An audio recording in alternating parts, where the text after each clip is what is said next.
Bueno, pues terminamos el fin de semana con las conferencias. Hoy vamos a participar en la convención bancaria, luego vamos a viajar a Sinaloa, vamos a hacer una gira por ese estado, vamos a Culiacán, a Mazatlán. Mañana vamos a estar en Mazatlán y también vamos a visitar las Islas Marías porque vamos a valorar, a evaluar el trabajo que se ha hecho de rehabilitación de la isla madre. Y el domingo vamos a Jalisco. Ese es el programa del fin de semana. Si les parece, abrimos para preguntas. No tenemos nada pendiente. Bueno, empezamos con la compañera. Muy buenos días, presidente. Rocío Jardines, W Radio y Teleurban. Preguntarle, hace unos días surgió la información por parte de un gobierno del estado que llegaron algunas vacunas echadas a perder por esta situación de que no se pudieron cuidar correctamente. Quisiera saber cuál es el reporte que usted tiene. Se habla de 8 estados que fueron afectados. Uno de ellos va a regresar alrededor de 4,000 vacunas y otros hablan de alrededor de 1,000. ¿Cuál es la afectación? ¿Cómo se está atendiendo esta situación? Bueno, a reserva de que lo informen en la tarde, les adelanto que no hubo ningún desperdicio ni llegaron en mal estado las vacunas. Aprovecho también para hacer un llamado a toda la población para que no se deje manipular. Lo que ocurrió en Nuevo León no fue. No fue así. Ok. Ni en Nuevo León ni en otros estados. Se pensó de que las vacunas no tenían la refrigeración suficiente, se hizo la prueba, el análisis, resultó que no había ningún problema y se aplicaron. Ayer también hubo un caso lamentable en Hidalgo de una señora que falleció después de que se le aplicó la vacuna, un tiempo después, y de inmediato, ¿no?, se relacionó el tema con la vacuna. Ya se están haciendo todos los estudios con especialistas y al parecer no hay relación entre la vacuna y el lamentable fallecimiento de la señora. Sin embargo, le dan vuelo en los medios, no en todos, desde luego. Yo creo que nunca había habido tanto amarillismo en los medios como ahora. Por eso me veo en la necesidad de hacer un llamamiento, convocar a la gente para que no se deje engañar, que lo que lea lo vea con reserva y lo que escuche en la radio y lo que ve en la televisión, porque hay muchas noticias falsas. Es una temporada que estamos viviendo de falsedades. Gracias. No es un asunto general, desde luego, pero sí es un fenómeno que está relacionado con la oposición al gobierno. Estoy hablando como me gusta hacerlo, con toda transparencia y de manera franca. Entonces, por afectar al gobierno,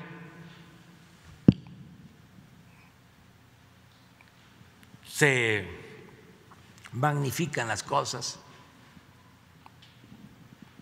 Vean periódicos de hoy, de ayer, véanlos mañana, pasado mañana, y va a ser lo mismo. Gracias, presidente. Hace unos días también nos daba usted, lanzaba esta propuesta a los partidos políticos para que acudieran a la Fiscalía General de la República y revisaran si hay carpetas de investigación contra los candidatos para evitar que llegue el crimen a los cargos públicos.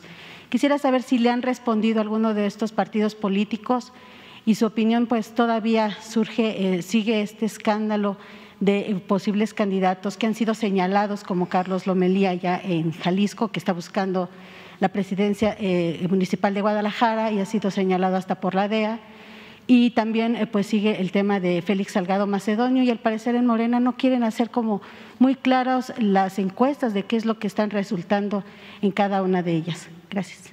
Sí, yo creo que los partidos deben de pedirle a la Fiscalía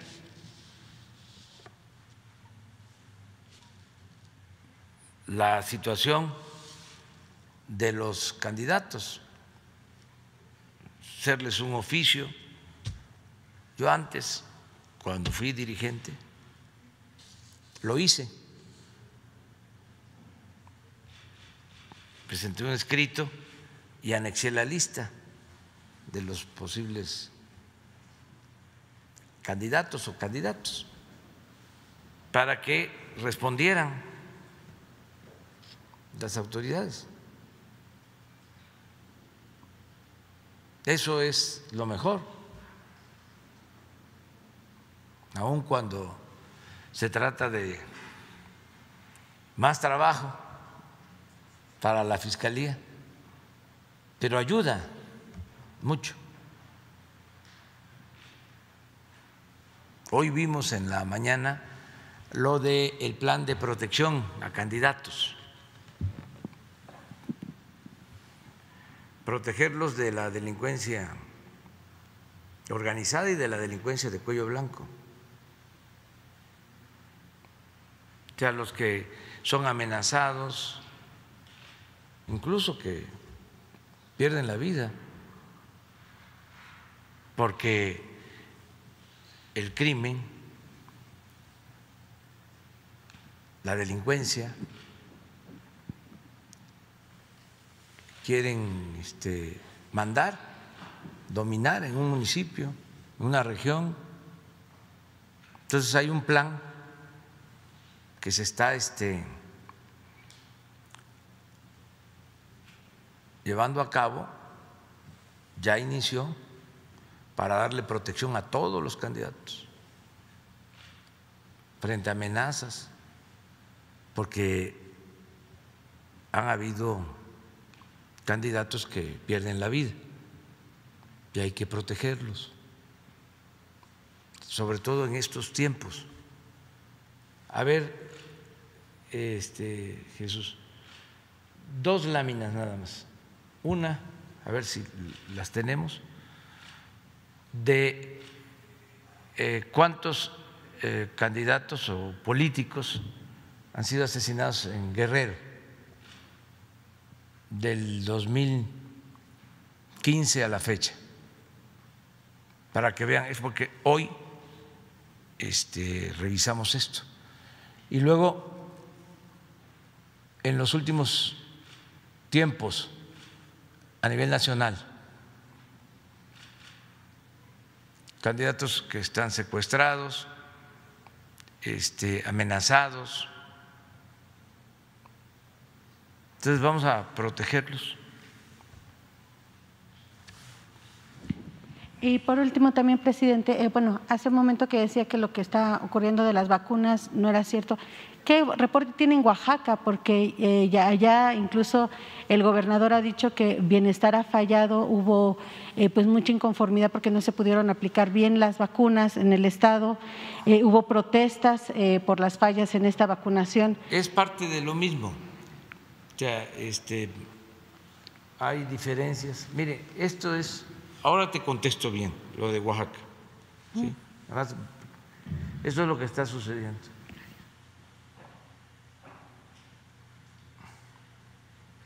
En 2018 ocurrieron más de 150 asesinatos políticos.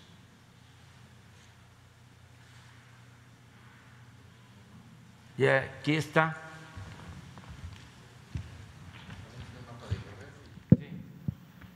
Por estado. Oaxaca, fallecidos 10, heridos 2, Veracruz 8 y 8.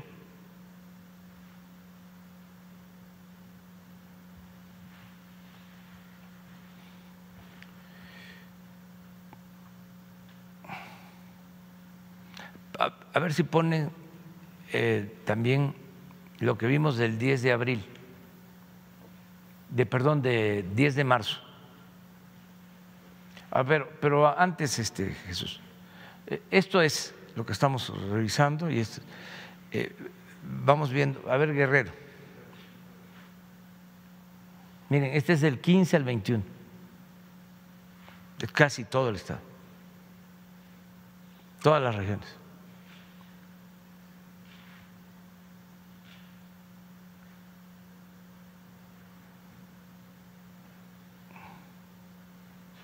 Ahora, el de 10 de marzo, para que vean el trabajo que se está haciendo con este propósito. Aquí está, mire.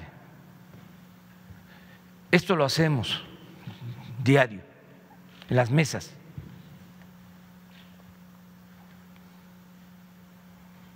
Este es un caso grave de un desaparecido en Casimiro Castillo, Jalisco.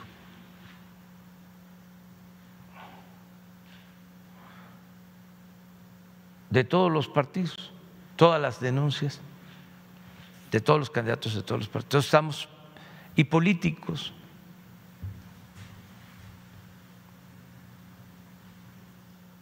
Hecho grave, hecho relevante, la información preventiva, amenazas. Ya. El caso de Oaxaca de ayer, hubo un enfrentamiento en un ayuntamiento con la coordinadora de los programas de bienestar.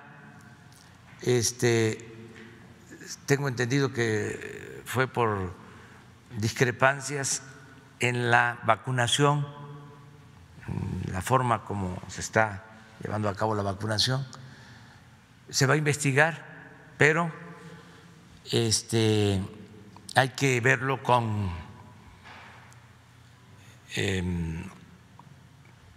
cuidado, porque se está hablando de que usaba ¿cómo se llama? Guardaespaldas, y no lo creo. En cada brigada de vacunación hay elementos de la Guardia Nacional. No creo que sean guardaespaldas, ¿no?, de la coordinadora, porque eso está prohibido. Si fuese así, la coordinadora tendría que ser pues sancionada, pero hay que verlo porque hay mucha confrontación política también por las elecciones. Es la temporada. ¿Ya le contestaron a los partidos sobre esta propuesta que usted hizo? No, pero además es voluntario. De acuerdo a la ley, el registro de candidatos demanda pues solo que no tengan antecedentes penales, pues. Es una constancia, pero puede ser que no sea suficiente.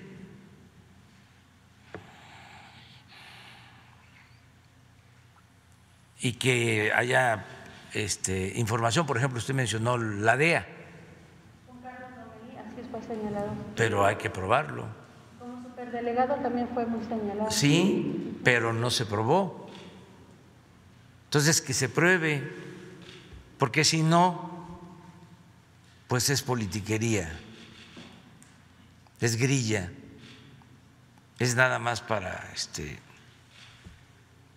descalificar. ¿Transparencia en Morena, presidente, con los candidatos? No me meto yo en eso, no. Es la parte política electoral que no me corresponde.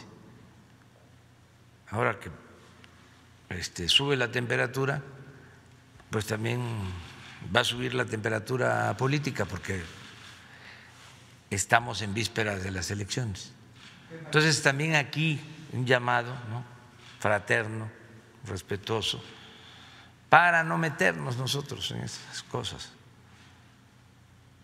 Desde luego somos libres, y prohibido prohibir, y no hay censura. Pero si venimos aquí a decir, este candidato hizo esto, ¿qué le parece?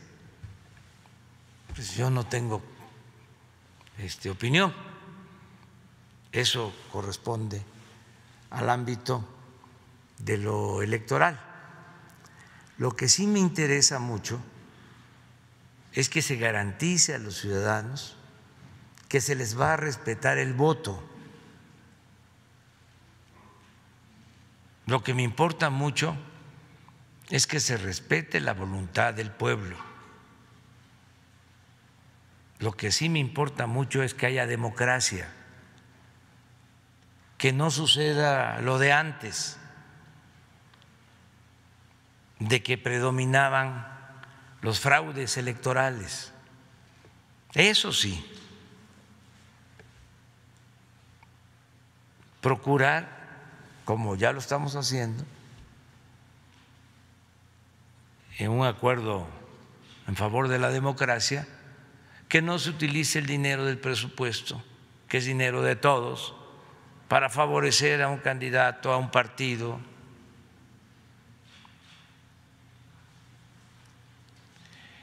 Que no se utilicen los recursos de los gobiernos municipales, estatales, del gobierno federal, con propósitos electorales, como era antes. Ya no voy a recordar cómo era antes porque todo el mundo lo sabe, es de dominio público, pero eso ya no se debe de permitir, como también otras trampas, el acarreo, la compra del voto, la entrega de despensas, el frijol con gorgojo, el relleno de urnas, el carrusel, el que voten los finados, la falsificación de las actas, la quema de los documentos electorales para que no quede huella. Hubo un personaje que dijo: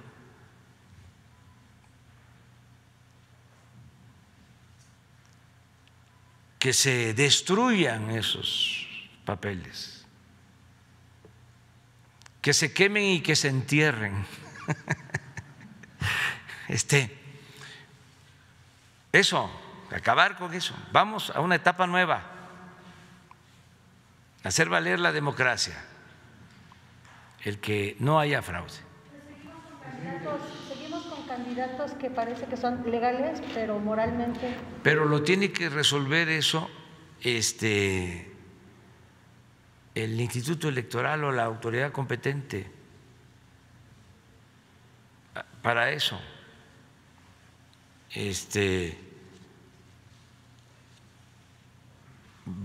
es lo que corresponde, no nosotros. Y tiene que ser también la gente, tiene que ser el pueblo. El pueblo manda, el pueblo decide.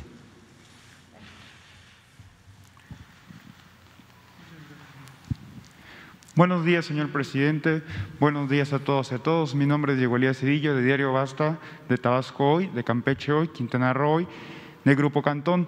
Señor presidente, en atención al comentario que usted empleó anteriormente, con base en las mesas de seguridad, anteriormente había leído muchos columnistas que incluso polemizan este tema. Entiendo que es un tema de seguridad nacional. Sin embargo, si usted me lo permite y si es posible, yo creo que toda la audiencia quisiera saber cuál es la metodología que se ocupa en estas mesas de seguridad. Es decir, llegan, tienen las reuniones, pero ¿qué se hace puntualmente? ¿Se ponen los temas sobre la mesa? Un ejemplo de los asesinatos lamentables de los candidatos o candidatas. O en un momento dado también tengo entendido más de un ciudadano o ciudadana quisiera no tener acceso, obviamente, pero sí poner algún tema, decir algún feminicidio, etcétera.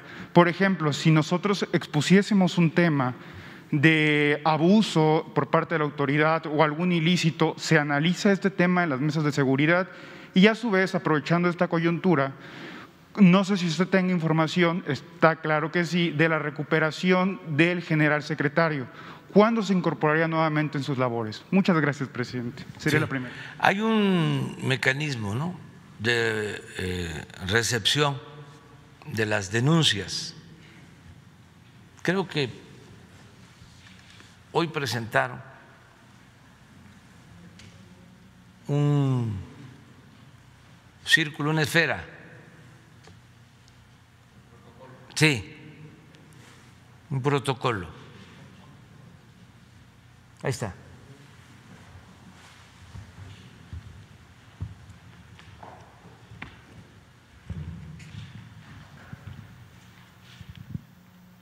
Hay una investigación, hay una carpeta, llega a la mesa o oficiosamente, o sea, se sabe, o cualquier persona presenta una denuncia a la mesa. Aquí está la mesa de estrategia y autoridades competentes. Esta mesa se reúne todos los días en todos los estados, o sea, aquí en Palacio, pero se repite, se replica en las 32 entidades federativas, desde temprano. Hay quienes llevan a cabo la mesa a la misma hora, por lo general es después. A esta hora están sentados en San Luis Potosí, en Tabasco, en Chiapas, en todos lados. ¿Quiénes intervienen en estas mesas? Pues intervienen gobernadores o sus representantes, secretarios de gobierno, a veces fiscales estatales, interviene el jefe de la zona o de la región militar o de la región naval o de la zona naval que corresponda, interviene el comandante de la Guardia Nacional y otros servidores públicos del gobierno estatal y del gobierno federal. Entonces, pues, análisis de riesgo, esquema de protección un plan individualizado de atención, porque son casos totalmente distintos. Se implementa si se requiere protección, si son amenazas, hay que estar. Seguimiento, evaluación y el reporte diario del caso. Dependiendo también de la solicitud. Por lo general hay acuerdo de las autoridades estatales de que se trabaje conjuntamente. ¿Se atiende el tema claramente? Sí. Okay. Antes no se hacía. Entonces, imagínense en un municipio apartado, una región con mucha violencia, un ciudadano que quiere ejercer su derecho de participar porque quiere actuar con rectitud, quiere servir a su pueblo, pero le llega la amenaza de que no puede participar porque no es para él el ayuntamiento, que ya decidieron de que va a ser otro y que mejor se aparte, sino que se atenga a las consecuencias. Entonces, ya el Estado cede y hay ciudadanos que se mantienen con firmeza y defienden sus derechos, y nosotros tenemos la obligación de protegerlos porque somos libres. Entonces, eso es lo que se está haciendo. ¿Qué otra cosa preguntabas? La recuperación del general secretario. Ya sí. está el general secretario trabajando desde antier, el general Luis Crescencio Sandoval González salió bien, y el almirante Ojeda, secretario de la Secretaría de Marina, también está en recuperación. Él le va a llevar unos días más, pero ya está con ganas de regresar. Lo mismo del doctor Hugo López-Gatell, ya también está en recuperación, y deseamos pues que todos los enfermos de México se recuperen, y seguimos abrazando a los familiares de quienes han perdido la vida por el COVID, y también que no nos confiemos, primero porque no ha pasado la pandemia, está bajando, pero todavía hay contagios. Entonces hay que cuidarnos, no confiarnos. Y lo otro es que no sabemos el comportamiento. Acuérdense que pasó la primera ola y dijimos ya, y de repente vino otra y afectó más. Entonces ya hay una segunda ola, hay un descenso. Ahora estamos aprovechando, afortunadamente, que ya se tiene la vacuna para proteger a la población. Vamos a poder cumplir con el compromiso que hicimos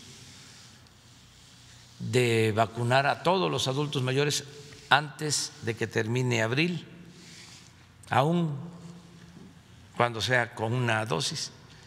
Ayer tuvimos una reunión, como lo hacemos diario, para ver el abasto de vacunas, y hay muy buenas noticias, porque nos van a seguir llegando vacunas, no se va a detener el plan de vacunación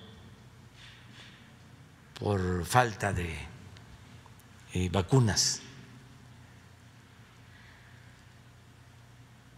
Hay muy buenas noticias, nada más que no quiero decir nada porque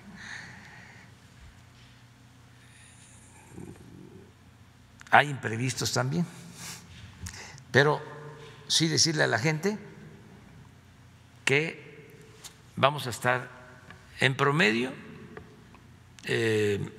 vacunando de 200 a 300,000 personas diarias.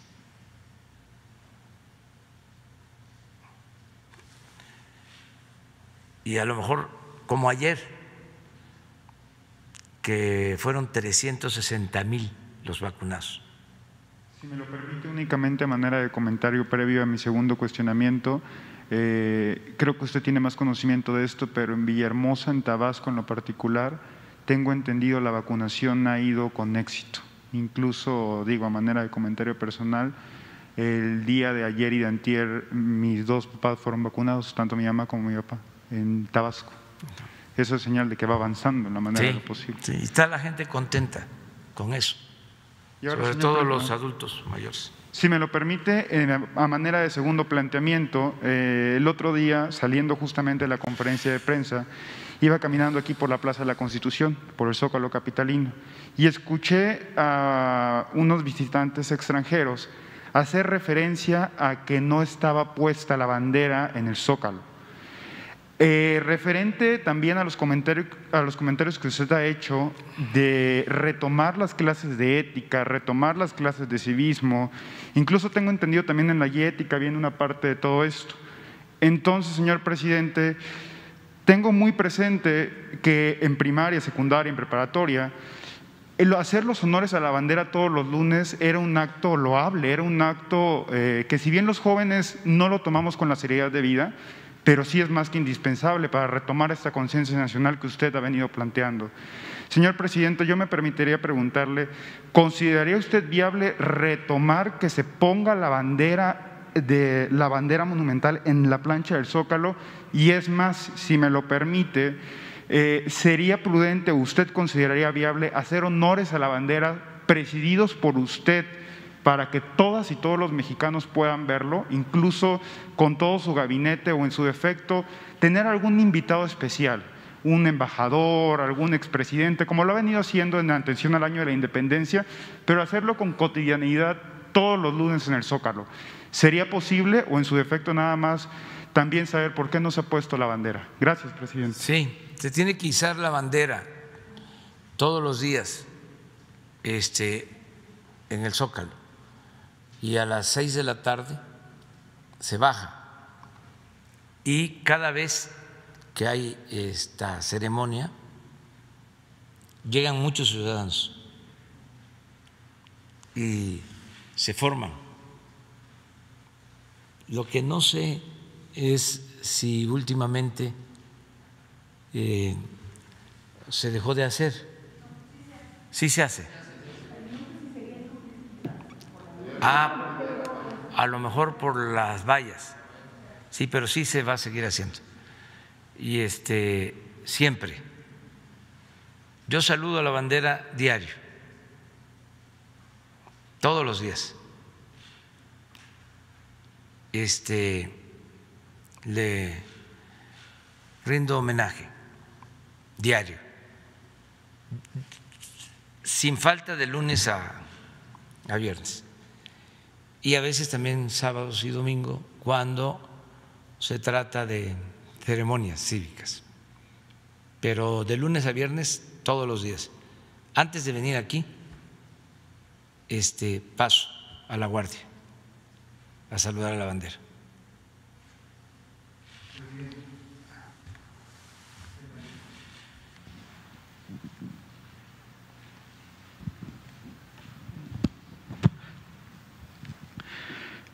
primer presidente de la Cuarta Transformación, su servidor Carlos Pozos, columnista de Lor Molécula Oficial y reportero de la revista Petróleo y Energía. Buenos días a quienes nos escuchan y nos ven.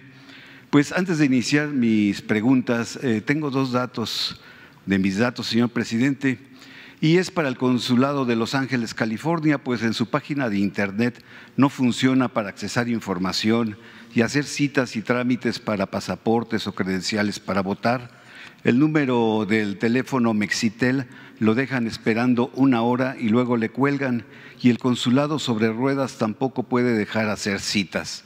Y el conmutador para los 50 consulados que hay en Estados Unidos es el mismo. Ese sería el primer dato. Y el segundo dato, señor presidente, el pasado 13 de febrero, Randy Arozamena solicita la nacionalidad mexicana, quien es una figura del béisbol del equipo Tampa Bay, para poder jugar defendiendo la casaca de México en el próximo clásico de béisbol. Esos eran mis dos primeros datos. Y ahora sí viene mi primera pregunta, señor presidente. A ver, te contesto lo de… bueno, lo primero, ya se tomó nota. Sí.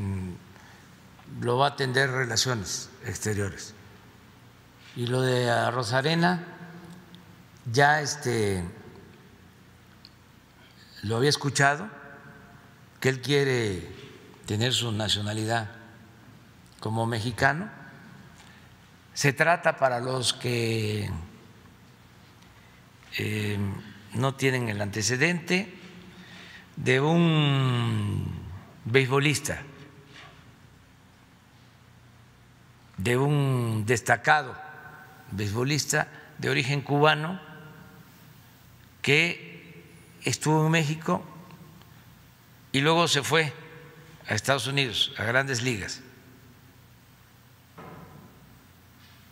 y participó en la Serie Mundial pasada y se destacó porque rompió récord de bateo en Serie Mundial. Un fenómeno del béisbol. Parece que está casado o tiene familias en México y él quiere tener la nacionalidad mexicana para ir a representar a México, no sé si en el Mundial de Béisbol o en las Olimpiadas.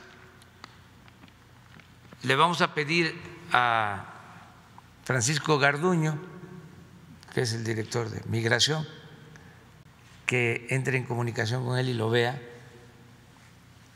A mí, que me gusta del béisbol, les puedo comentar que tenía mucho tiempo que no veía a un bateador tan efectivo como Arozarena.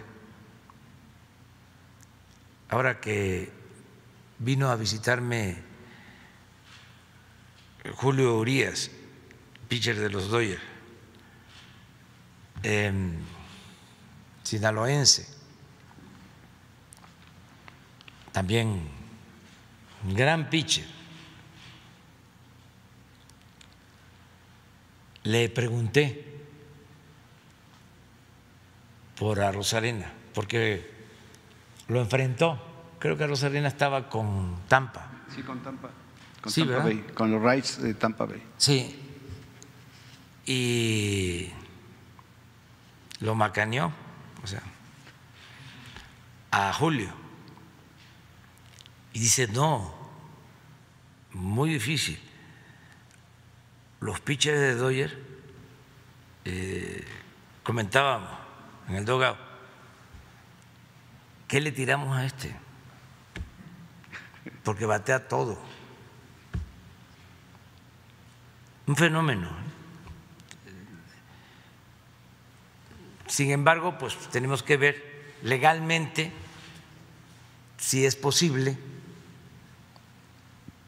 que se le otorgue la nacionalidad, pero es contestar a este tema, esta petición que ya lleva algún tiempo, y no quiero que vaya a decir que no lo tomamos en cuenta.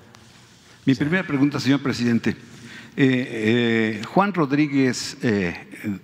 Pablo Gómez Fierro, juez segundo especializado en competencia económica, suspendió todos los efectos y consecuencias de la reforma a la ley de la industria eléctrica y dio 2 amparos a las empresas Eoliatec del Pacífico y Suma Energía. ¿Qué lectura le da usted a esta orden de este juez y saber si usted impugnará esta orden? Mire, están muy molestos los dueños de las empresas extranjeras y también algunos mexicanos por la reforma eléctrica, pero la verdad es de que estaban abusando, vendiendo cara la energía eléctrica, recibiendo subsidio.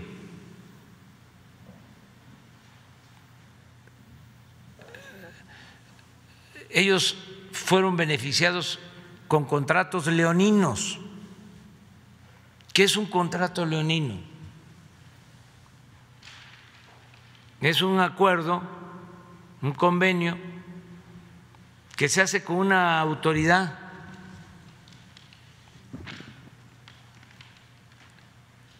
que no representa legítimamente al pueblo,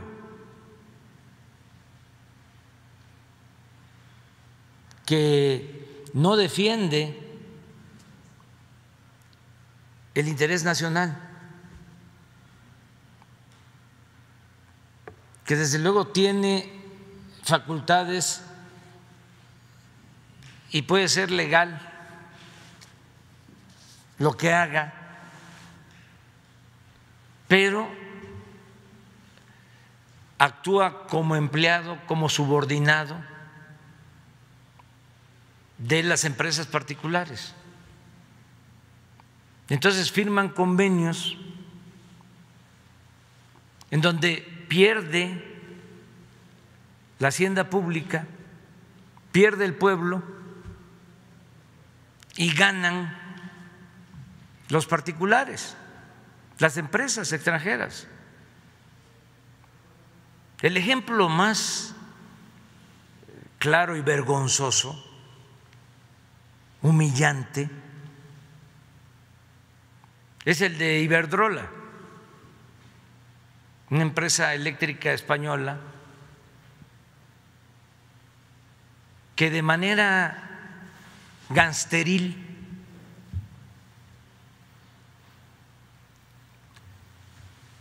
se lleva a trabajar a la secretaria de Energía del gobierno federal, la señora Kelch. No solo eso, se lleva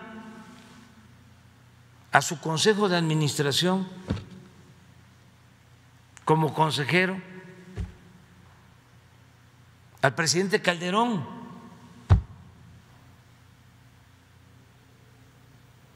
O sea, ¿cómo?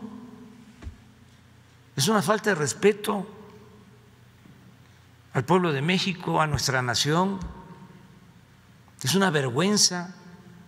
¿En qué país del mundo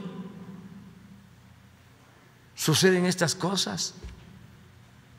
Claro que los señores de Iberdrola se sentían los dueños de la industria eléctrica nacional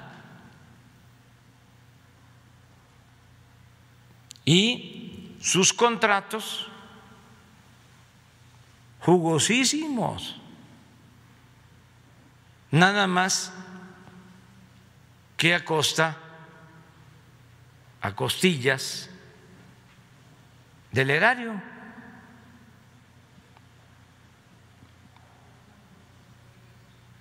Porque esos contratos al final de cuentas significan pagar más por la luz. Los consumidores mexicanos tienen que pagar más por la luz,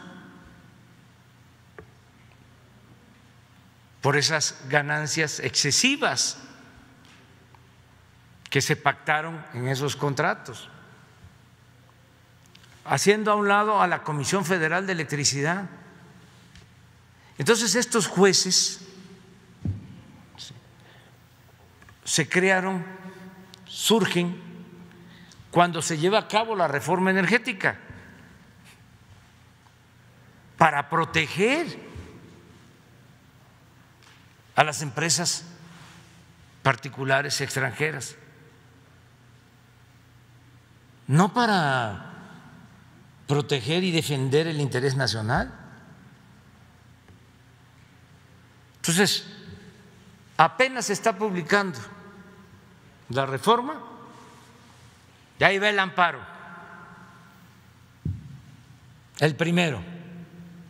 Pues nosotros vamos a acudir a la Suprema Corte y queremos que la judicatura del Poder Judicial haga una revisión del proceder de estos jueces,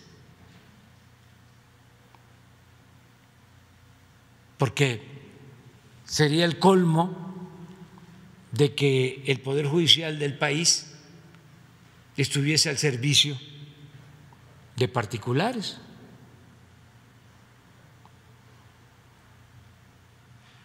Entonces, vamos a atender este asunto.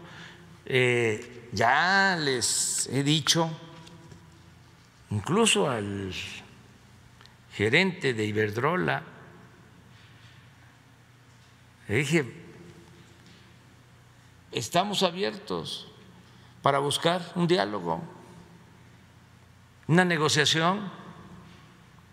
Necesitamos revisar esos contratos, están excedidos.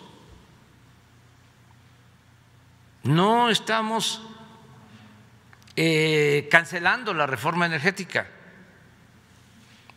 estamos procurando quitarle a esa reforma las aristas más filosas, lo que más daña,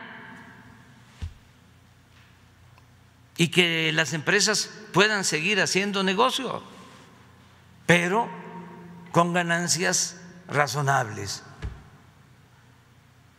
que no vengan a robar,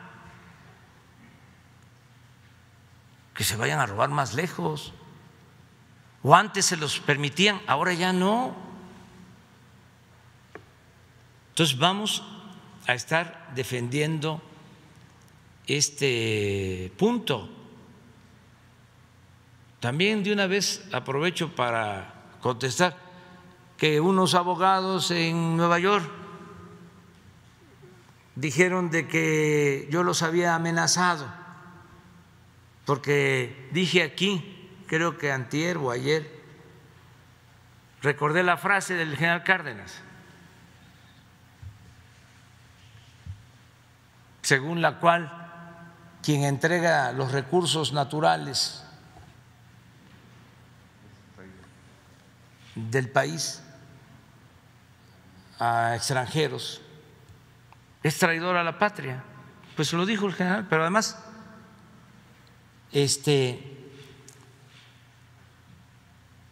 lo han dicho hasta personalidades estadounidenses,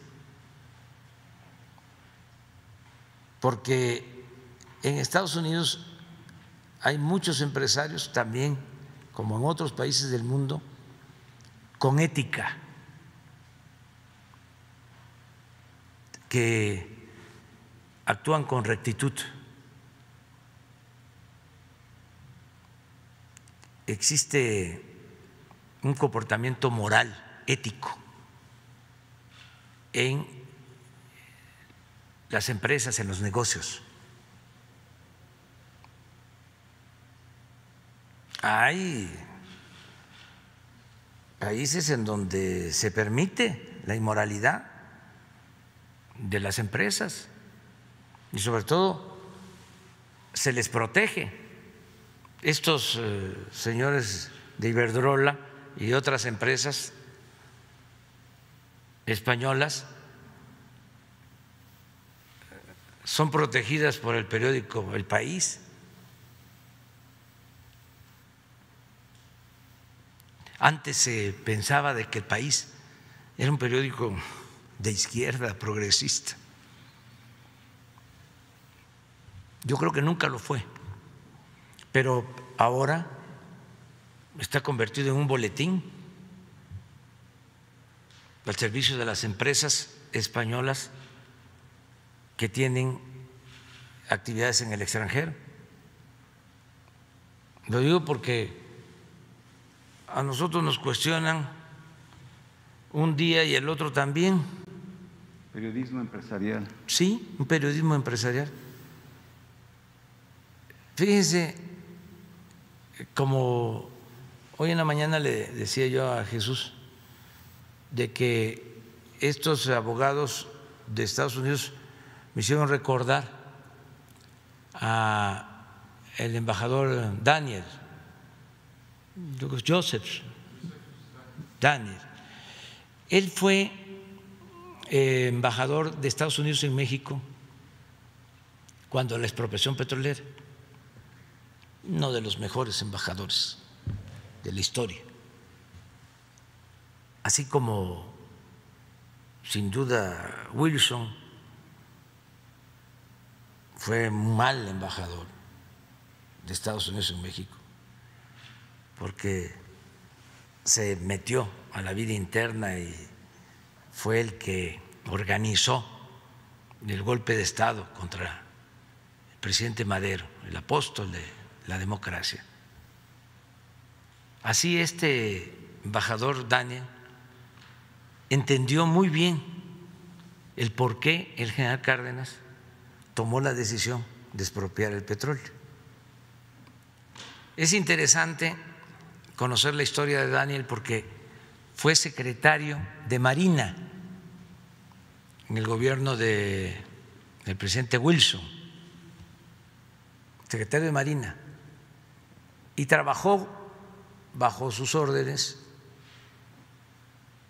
el que después llegó a presidente de Estados Unidos, Franklin Delano Roosevelt,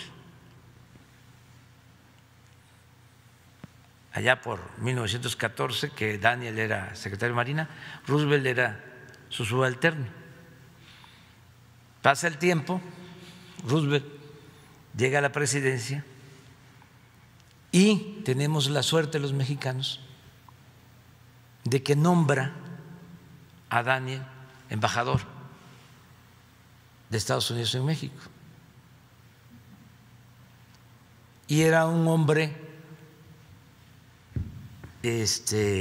recto, sensible y además amigo del presidente.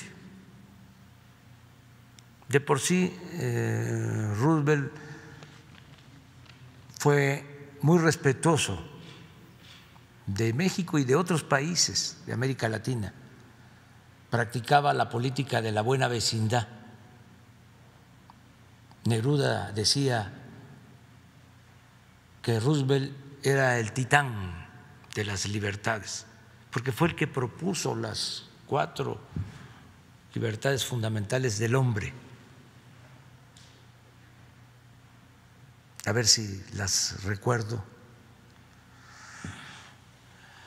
La libertad de palabra, la libertad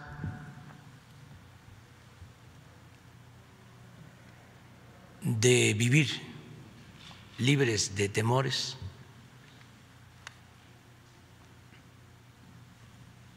la libertad de vivir libre de miseria,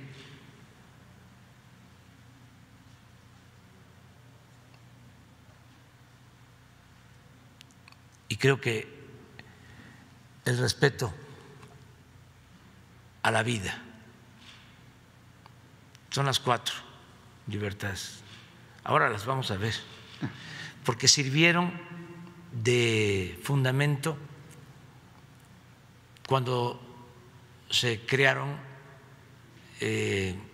los derechos humanos en la ONU, estas 4 libertades.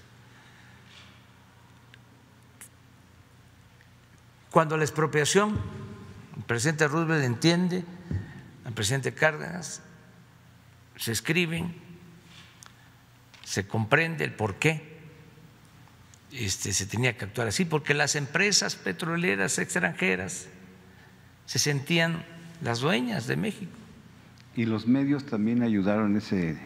Sí, tenían medios a su servicio. Así es. Periódicos famosos. Aquí está. Sí, la libertad de palabra, la libertad de expresión. Sí. La libertad de culto o de creencias. La libertad de vivir sin penurias, sin miseria.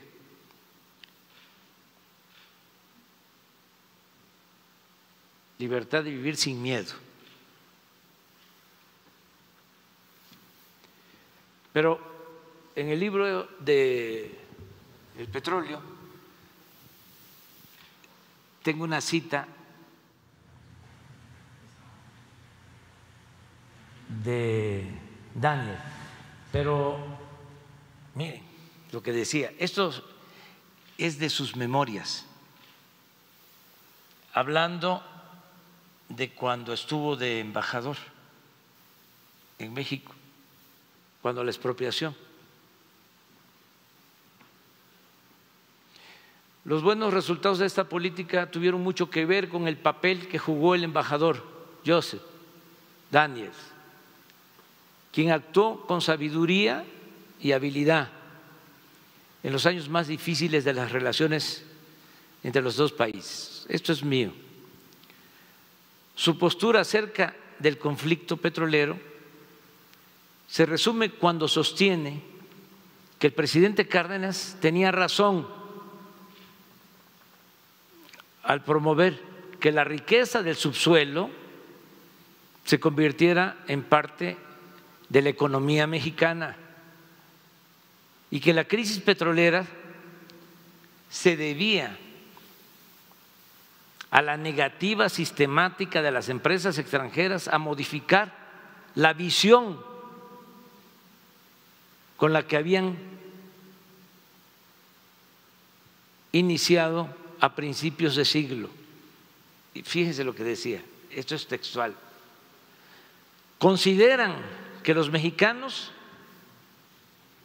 que se escuche bien y que se escuche lejos, consideran que los mexicanos nacieron para enriquecer a extranjeros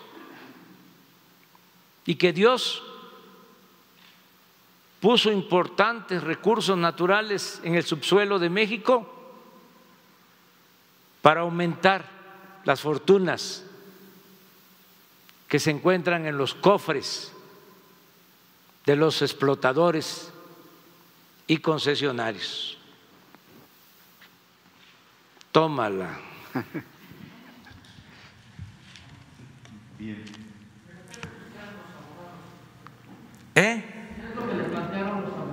No, que se sintieron amenazados. No hay ninguna amenaza. No sé, salió una nota ayer, ¿no? ¿En qué periódico? Aquí sí, pero allá.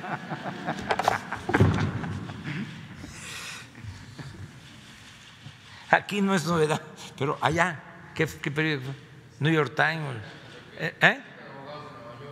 ¿Pero qué periódico? No sé. New York Times.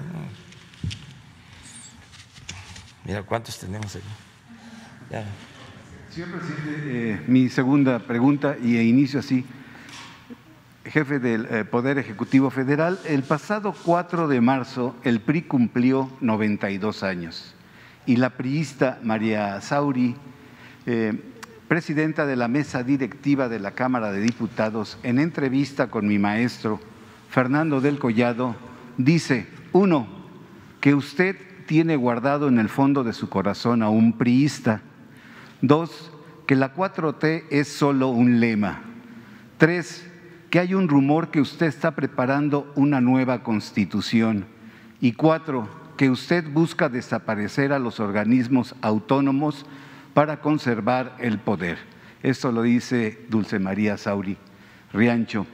¿Le gustaría responder a cada una de esas aseveraciones o algún comentario a esas declaraciones y saber si hubo respuesta de Dulce María a la carta enviada que usted hizo para la investigación profunda en la Auditoría Superior de la Federación, señor presidente? Pues no voy a polemizar sobre eso. Es su derecho a expresarse, a manifestarse. La respeto a la senadora, es diputada ahora, y además es presidenta de la Cámara de Diputados. No, respeto su derecho a expresarse, a manifestarse. Y sobre la carta que usted puedo envió, no compartir sus puntos de vista, pero no tiene caso polemizar. Y sobre la carta de que usted envió para que se hiciera la investigación en la Auditoría Superior de la Federación. Se está atendiendo. ¿Qué respondió ella? No ha habido una respuesta, no tengo información, pero sí sé que se le está dando curso a esa petición. Se está haciendo la investigación sobre este caso. Sí, presidente. Y mi última pregunta, señor presidente. La central FEDSE, a través de su dirigente Joel Ayala, valoró la contundente respuesta inmediata a la limitante impuesta por la segunda sala de la Suprema Corte de Justicia de la Nación, en donde determina que se sustituye la aplicación de los salarios mínimos por la afectación que representa la Unidad de Medidas Actualizadas, UMAS. Señala que las representaciones sindicales de los servidores del Estado y las organizaciones representativas de jubilados y pensionados plantean su total inconformidad a este hecho, pues trastoca y mutila los alcances del movimiento laboral sindical, además de que afecta económicamente las prestaciones de jubilaciones y pensiones. La pregunta es: ¿qué factores financieros y económicos se requieren para que se haga su compromiso de llevar a cabo una acción económica compensatoria adicional para consolidar la prestación referida, y para cuándo se implemente, presidente?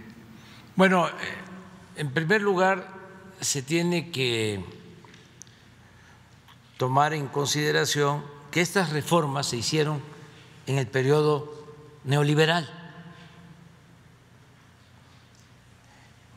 Por ejemplo, el calcular que el aumento a las pensiones no se dé de acuerdo al incremento al salario mínimo, sino se creó una unidad especial que con el tiempo se fue depreciando porque solo le agregan inflación. Por ejemplo, nosotros hemos aumentado el salario mínimo alrededor del 50%, pero eso no se refleja en quienes reciben una pensión, porque fueron trabajadores al servicio del Estado, porque los incrementos para ellos se da en función de las UMAS, de las unidades estas que crearon. Aquí hay que ver primero qué estaban haciendo los dirigentes cuando llevaron a cabo estas reformas o contrarreformas.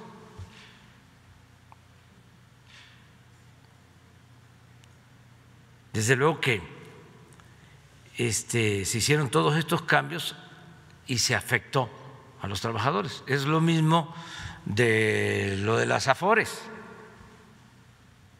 que no solo se entregan las pensiones de los trabajadores a las administradoras privadas, sino que el cobro de comisiones fue excesivo. Se cobraban más comisiones en México que en otros países del mundo. Entonces, en el caso de las AFORES teníamos dos posibilidades para enderezar el entuerto, reparar el daño.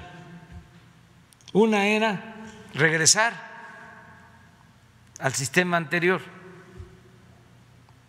es decir, desaparecen las AFORES y las pensiones se manejan desde el Estado. Había esa posibilidad. La otra, busquemos un acuerdo con el sector empresarial para que aumenten sus cuotas, porque se fueron deteriorando los fondos de pensiones porque no se aumentaban las cuotas y se corría el riesgo, aunque todavía no se resuelve del todo, de que un trabajador, después de esa reforma de las AFORES, cuando se jubilara, terminara recibiendo el 30, el 40% de su salario. Entonces, ¿qué se hizo? Los empresarios estuvieron de acuerdo en aumentar su participación en el pago de cuotas para que el trabajador reciba más al momento de jubilarse.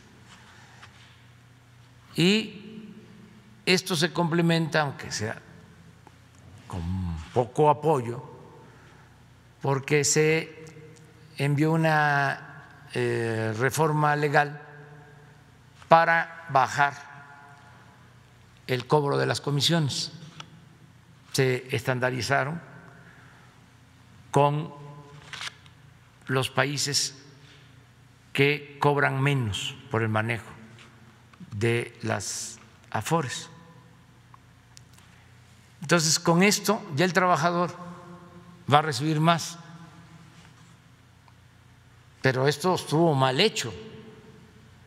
Esto fue en el periodo neoliberal. Esto de las sumas es lo mismo.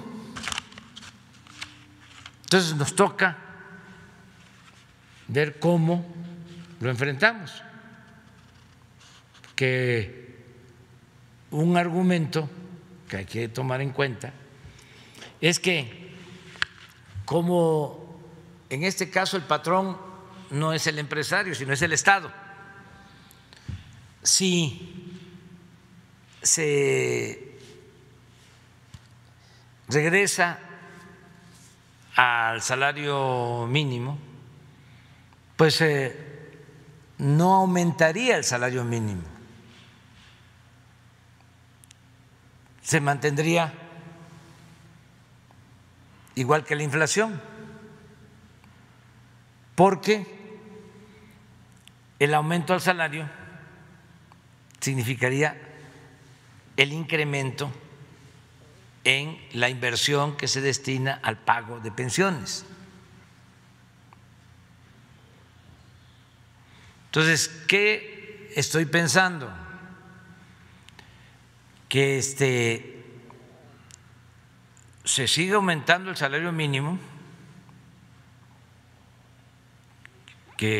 porque es mucho el rezago, y al mismo tiempo se resuelva mediante un acuerdo, una ley, un incremento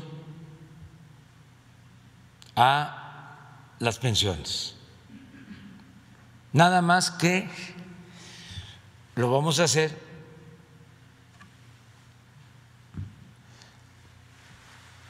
poco a poco, porque nos va a significar destinar recursos del presupuesto con este propósito. Y lo tenemos que hacer de acuerdo a nuestras posibilidades económicas. Pero ya hice el compromiso de que en los hechos van a recibir más los pensionados. Nuria. Bueno, es una sola pregunta. Hola a todas y a todos, soy Nuri Fernández de La Caracola, y es la opinión que le merece el hecho de que el juez Moro fue, digamos, cancelado en su posibilidad de juzgar al expresidente Ignacio Lula da Silva, y que ha recuperado sus derechos políticos y probablemente va a ser el próximo candidato a la presidencia en Brasil. Brasil ha sufrido tanto con la pandemia, es ahí donde está surgiendo la tercera ola, la tercera fase de la pandemia, y donde en este momento hay una gran cantidad de fallecidos. El pueblo brasileño, yo estuve ahí el año pasado, y está en una situación de extrema miseria con el actual gobierno, y es pues importante la posibilidad de que haya otro tipo de gobierno. Y además pensando que en América se pondrían de pie los gigantes, porque tenemos la situación en Argentina, tenemos la situación aquí, y si también en Brasil hubiera un gobierno que defendiera los intereses del pueblo, pues sería importante. Entonces quisiera conocer su opinión. Bueno, yo no puedo opinar de lo que sucede en otros países, porque ya lo hemos dicho, tenemos que respetar los principios de política exterior que están establecidos en la Constitución: no intervención, autodeterminación de los pueblos. Sin embargo, sí creo que fue importante el que se liberara de culpa al expresidente Lula, porque según la información que tengo, la justicia resolvió de que no tenía responsabilidad y estuvo preso, y pues enfrentó toda una campaña, ¿no?, en su contra y en contra del movimiento que representaba. Entonces, sí celebro eso, que las autoridades de ese país hayan exonerado, hayan limpiado de culpa al expresidente Lula, y le deseo a él y a todos los dirigentes sociales, políticos del mundo que salgan adelante, que no dejen de luchar por la igualdad, por la democracia, por la honestidad, por la defensa de la soberanía nacional. Eso es lo que puedo opinar. nosotros llevamos muy buena relación con todos los gobiernos del mundo y con todos los pueblos del mundo. Y sí nos interesa mucho el que haya democracia y justicia en América, en nuestro continente y en todo el universo. Nos importa mucho la fraternidad universal. Bueno, luego nos vamos para atrás ya porque ya es mucho aquí. Te toca a ti. ¿Qué tal, presidente? ¿Cómo está?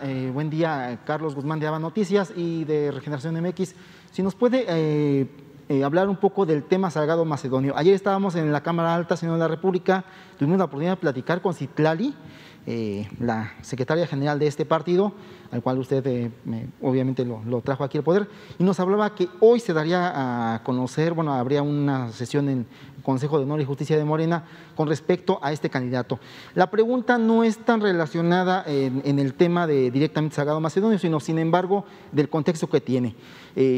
Está lo de Salgado Macedonio, surge a la vida pública Fernández de Ceballos con todo el tema de punta de los terrenos que tienen en Acapulco. ¿No le parece sospechoso este tema, señor presidente? Ya no quiero hablar de eso, porque cualquier cosa que diga, ¿no?, puede producir polémica o puede ser utilizado en mi contra. Entonces, hay una frase que se le atribuye a varios personajes, ¿no?, aunque no aplica para lo que hacemos nosotros todos los días. Según esa frase, uno es dueño de su silencio y rehén de lo que dice. Aquí no aplica porque aquí hablamos de todo. Pero en ese caso ya he dado mi punto de vista, lo suficiente, y ya no quiero seguir refiriéndome a eso. El segundo tema tiene que ver, bueno, ya tocaba el compañero Carlos Pozos el tema de la cuestión eléctrica y los amparos, pero también hay otro tema importante, señor presidente, las aplicaciones que se ocupan para taxis en el país, Uber, Cabify, bueno, todas ellas.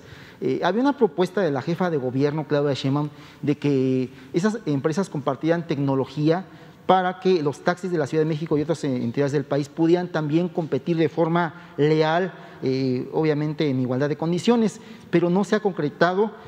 Hay por ahí diferendo en cuanto a la cuestión de la tecnología. ¿Usted apoyaría a la jefa de gobierno en ese tema para que esta tecnología también pueda ser accesible para los taxistas de Ciudad de México y otras entidades del país y que compitan en igualdad de condiciones, presidente? Estoy de acuerdo en eso, de que se les apoye para tener tecnología de punta, de avanzada, y que puedan ellos competir en igualdad de condiciones. No se puede hacer a un lado, así, a taxistas, no. Es lo mismo del pequeño comercio. Hay países en Europa, porque siempre se pone de ejemplo, ¿no?,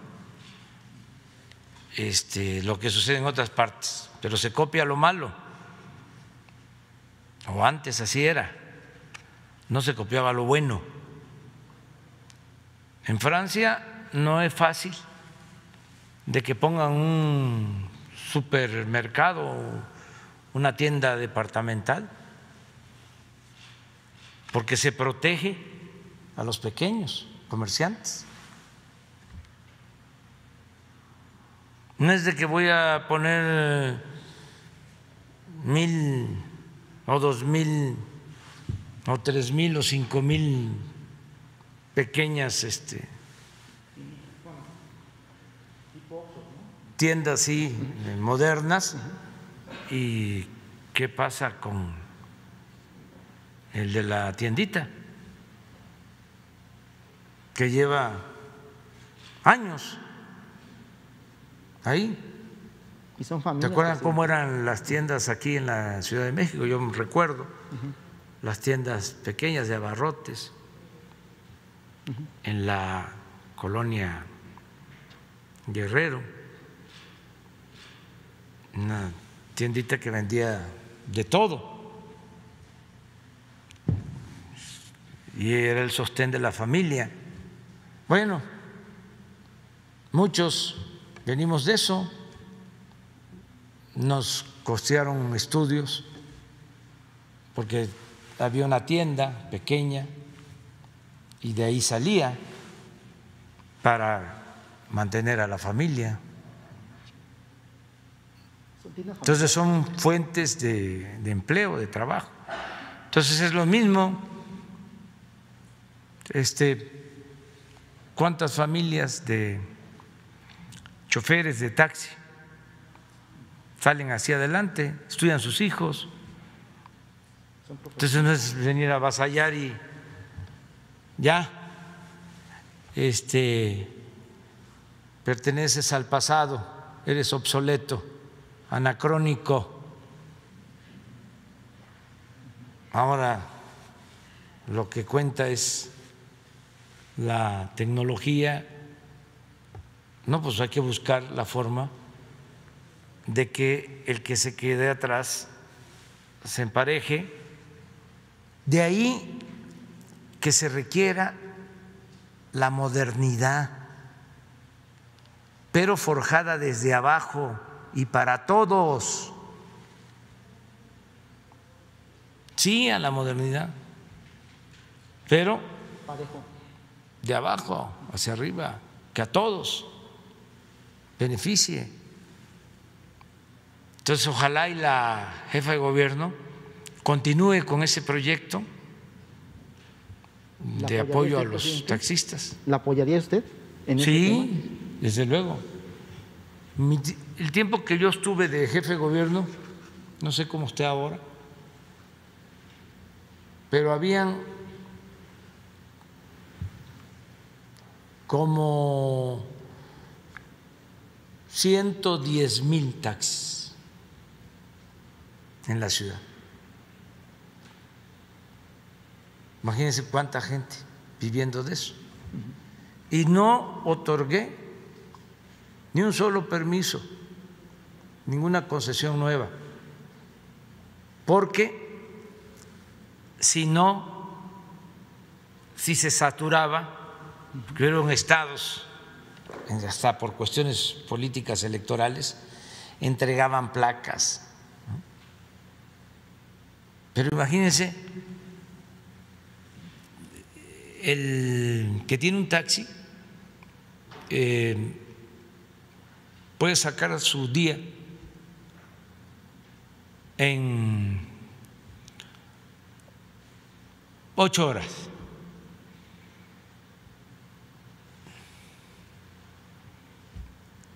Saca sus gastos y lo que le queda para sostener a su familia. Si hay más, ya no hacen en 8 horas, sino en 12, a veces más, si se tiene más competencia. Pero no solo eso, se contamina más, porque hay más taxis circulando. Entonces, todo eso hay que tomarlo en consideración. Aquí la ventaja en la ciudad es de que la jefa de gobierno es muy buena. Aquí nos gobierna una buena autoridad en la ciudad.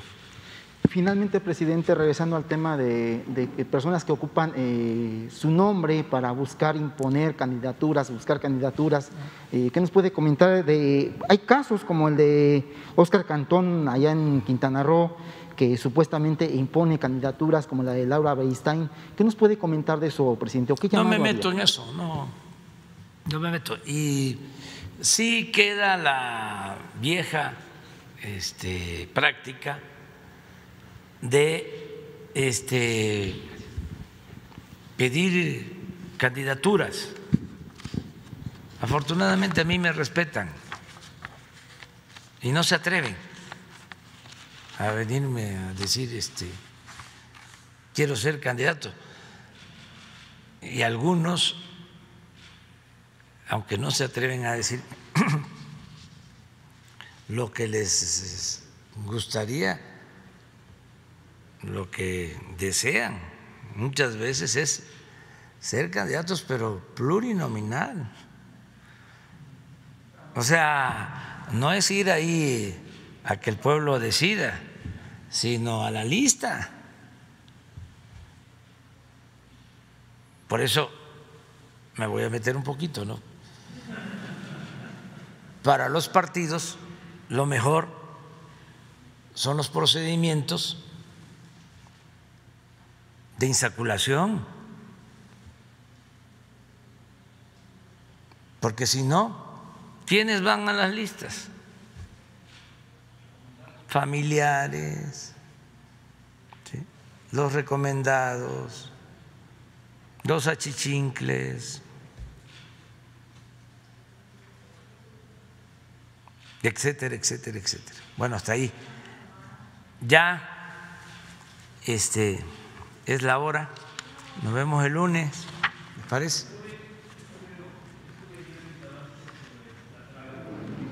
¿La qué?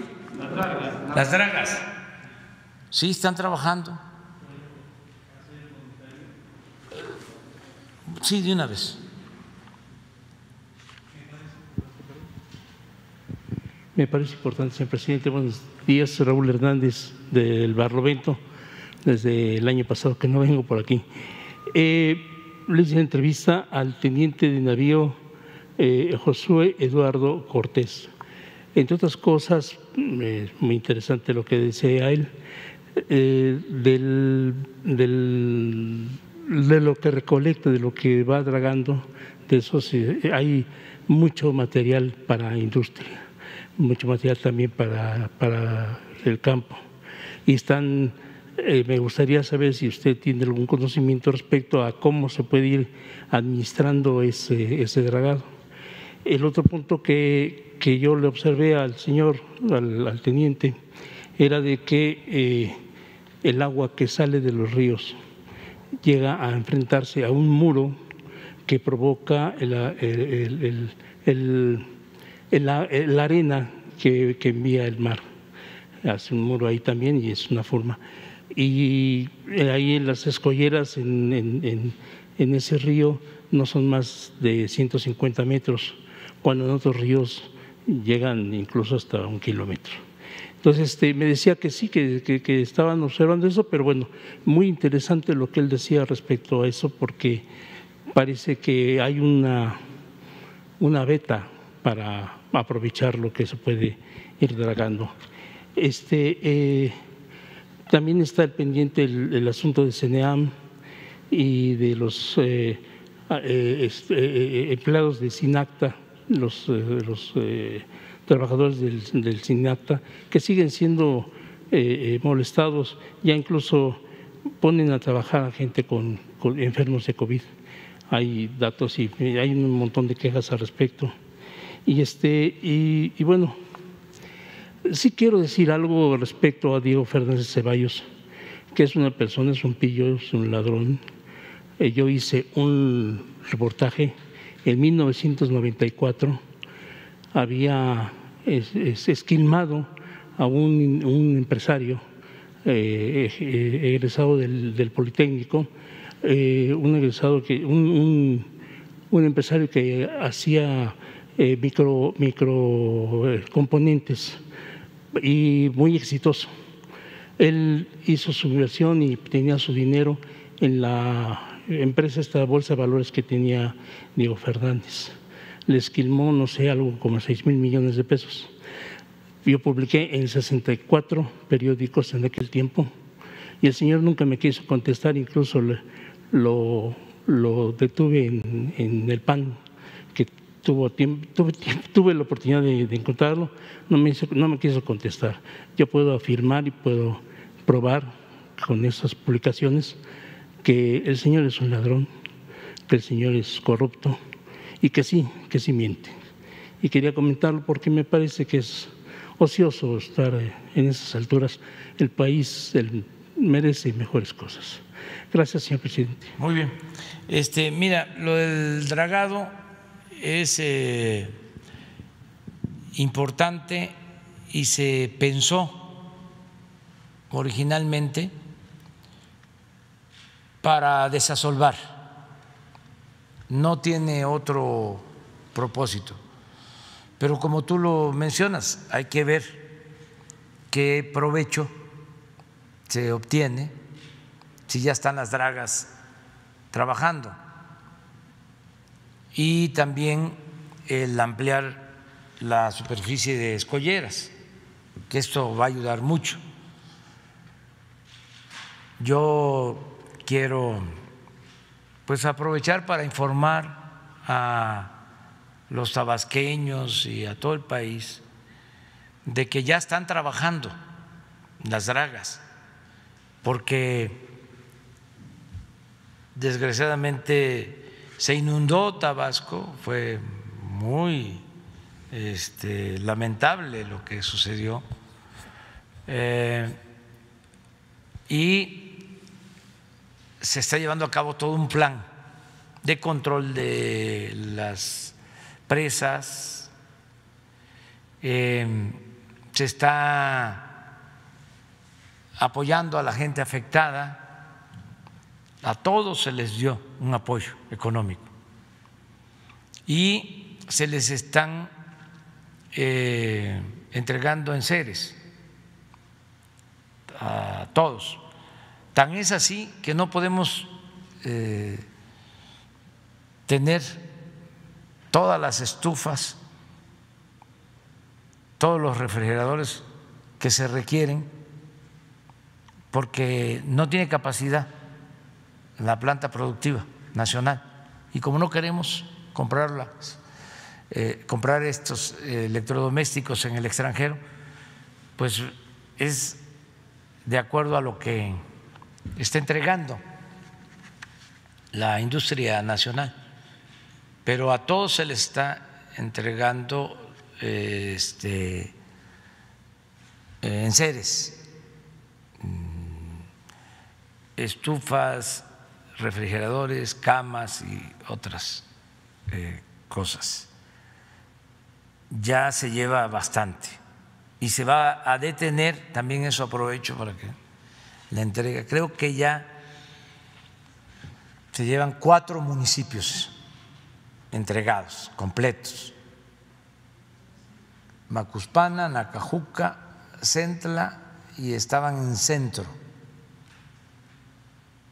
pero falta, y se va a suspender a finales de marzo por la veda electoral, y luego se sigue entregando para concluir con todos. Yo voy a ir allá a finales de marzo. Bueno, voy a estar el día 18 de marzo porque descubrimos un campo petrolero en Tabasco muy grande, grande. Y voy el 18 de marzo allá, pero para hacer la evaluación sobre los damnificados voy a estar, creo que el día 31 de marzo. Sí, es un miércoles, ya la Semana Santa. El martes vamos a dar el informe aquí en la tarde, el informe trimestral. El miércoles tenemos la mañanera y ya me voy a Tabasco, hacemos la evaluación y ya es Semana Santa. Pero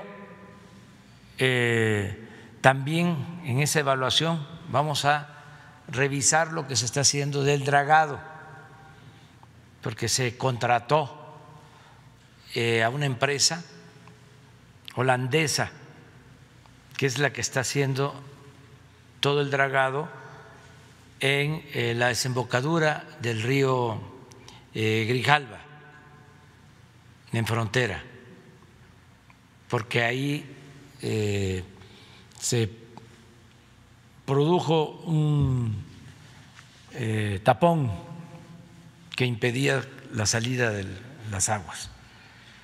Por eso se tardó más tiempo inundado el estado, entre otras cosas.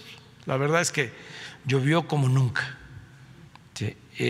Pero se está ahora desasolvando toda la barra, la salida del río al mar, la desembocadura del río. Y también se está haciendo en el río González, la del González, sí. Entonces, y van a llegar otras, porque vamos a llevar a cabo todo un programa de desasolve que no se había hecho durante mucho tiempo para evitar futuras inundaciones. Pero sí tomamos en cuenta lo que estás diciendo, de qué utilización adicional se le puede dar al material que se está extrayendo del dragado. La bocana de la escollera, porque absorba el mar en todos los ríos en el país. sí. Y de Sinalca, señor presidente, de verdad que hay una situación. Vamos a pedirle a Jesús que hable contigo para ver qué hacemos. La falta de procedimientos adecuados, poner gente con COVID. Yo padecí COVID, usted padeció COVID, es tremendo. Es muy peligroso que una persona esté vigilando los aviones en esos estados. No pueden. No debe de ser, señor. No pueden, pero no por el contagio, sino por ellos. No, o sea, si estamos procurando que los adultos mayores no salgan, pues mucho menos que se trabaje con COVID. Eso no es posible. Hoy publicaremos unas fotografías que me mandan lo vamos a ver, persona, porque de verdad es muy grave lo que está pasando con esos trabajadores. Muy bien. Muchas gracias. Nos vemos el lunes.